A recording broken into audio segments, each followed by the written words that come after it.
Kniha je obľúbeným vianočným darčekom. Čo by ste ale povedali na to, keby ste si pod stromčekom našli celú knižnicu? V Ružinove to možné je.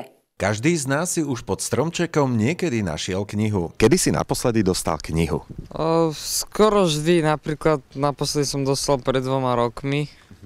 Je pre teba kniha dobrým darčekom? Hej, keď je zaujímavá, keď ma zaujme.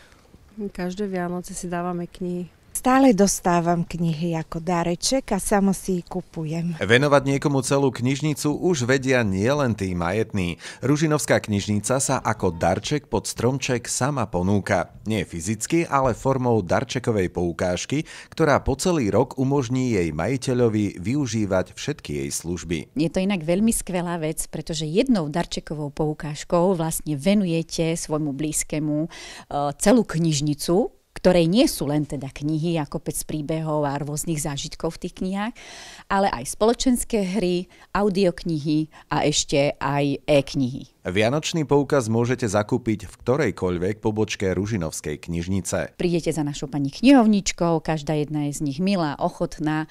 Stačí povedať, že teda si želajú darčekovú poukážku. Samozrejme musia sa tam vypísať nejaké základné údaje a následne pani knihovnička zabalí už čitateľský preukaz priamo do obálky, ktorá slúži teda ako darčeková poukážka pre už konkrétnu osobu. Keby vám niekto venoval napríklad ročné členstvo v miestnej knižnici, potešilo by vás to? Určite.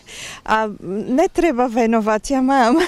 Áno, ale ja som členom tejto knižnice, napríklad Ružovskej a Ružinovskej, takže už mám členstvo. Poukážka platí 365 dní. Deti do 15 rokov to majú bezplatne, potom tí akčnejší ako sme my, ktorí musíme chodiť do práce, tak je to za 6 € na 365 dní a teda seniori majú na zľavu, je to za 4 €.